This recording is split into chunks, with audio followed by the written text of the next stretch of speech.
มึงสำเนียงเราสวัสดีทุกคนครับไกเราตะเยี่ยงวันนั้นเรื่องเชียร์ปอมกระนงนะแขวะโดงก็แกะเก่าเราทับแกะสาบแยดนะเพราะเกี่ยวกับประมวลแล้วแหละใจแกะสาบแยดแล้วโกกเชี่ยnhà đồn đơn với tôi đấy nè đâu này đại chỉ xe xe cái này nhảy nhà có là rock mua rock giờ khai thế này giờ khai ngà pi chiòนะไตเดรานนู่นเดิมใหม่เลยนะไก่ตาคุณเชียงกับมันจอมากินข้าวด้วยกันครับวันนี้ก็แกงมะเขือครับใส่ปลาแห้งนะครับหรือว่าแกงปลาแห้งใส่มะเขือครับแกงแบบหมอนนะครับมีผักมานิดหน่อยครับโอเคครับมากินข้าวด้วยกันครับแล้วกูเชียร์ไพเดอร์ไลท์ได้แชร์มาต่อเราตะเยอะกันต่อหนงนะต่อก็ได้ต่อมาเชียร์ร็อกเชียร์แควกแหล่đâu là cái kết nèจะได้แต่เชียร์แหล่ข้อมาเหรอฉันกำลังเจ็บกับเรามองสักข้อโม่เราตะเยอะโดนแก้วก้าวเชียร์ข้อมันน้องเก่งดูมันก็ให้กวนเราแต่เราตะเยอะ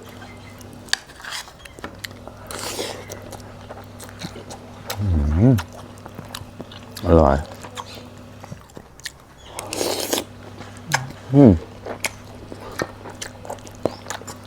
ข้อนุ่มไหลเอาไว้นะ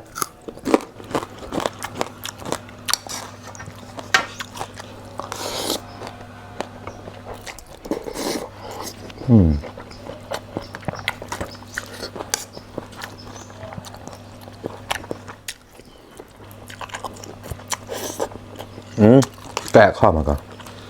ริมเดินใส่แต่จับ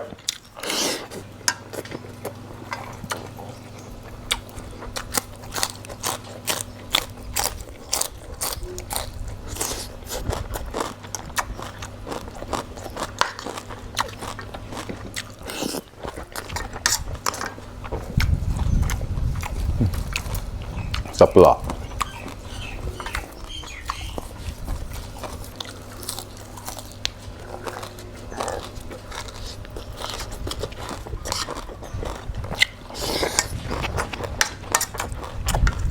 นายประกอบเนี่ยเราจะเป้าองศาต่ำนะเย็นหนาวแล้วครับ17 องศาครับ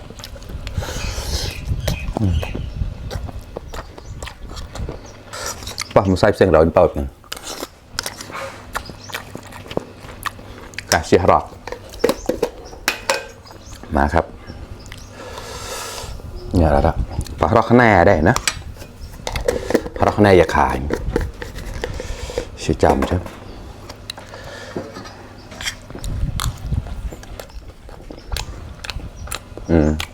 ความรักจะก็ดิ้นเสียแล้วพอเราไปได้มันกล่าวอย่างก็ดิ้นเจ็บทุกทาง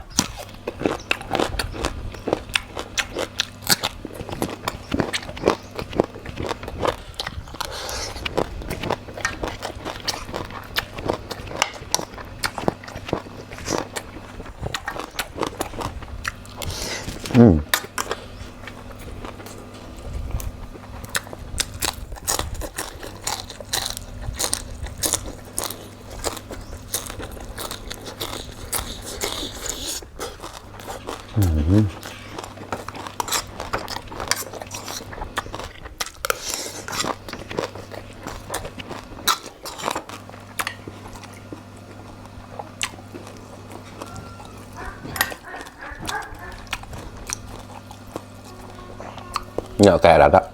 อร่อยละ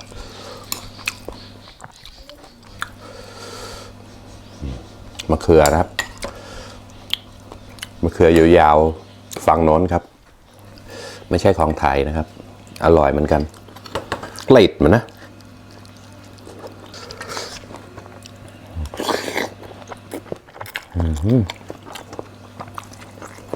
อ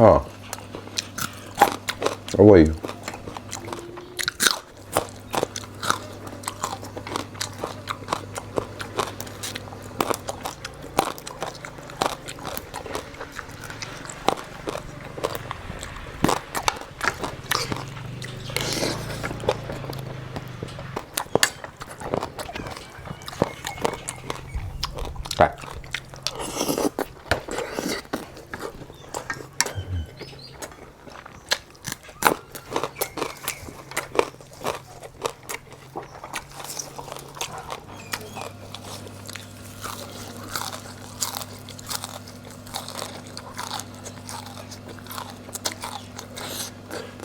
เชื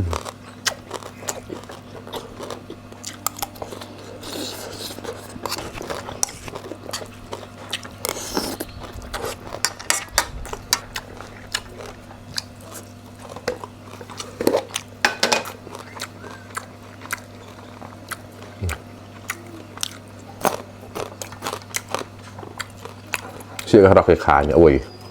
โอ้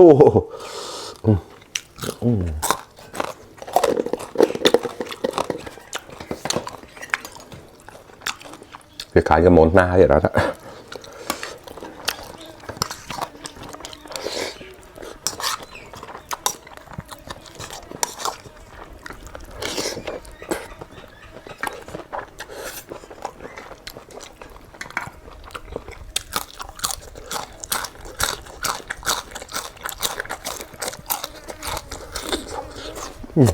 เลย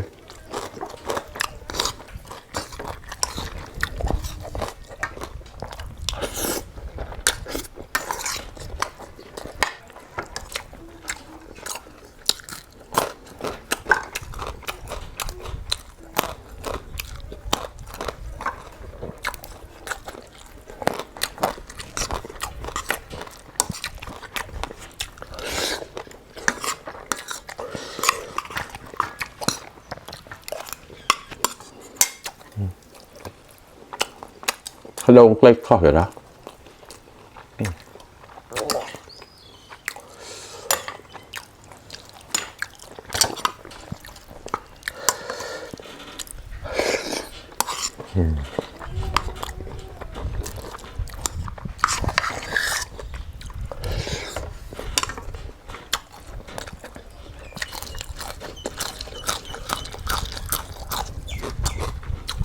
หนูไว้โซ่เข้าหุ่นไว้ไปกกสิผักบุ้งหนานะเสม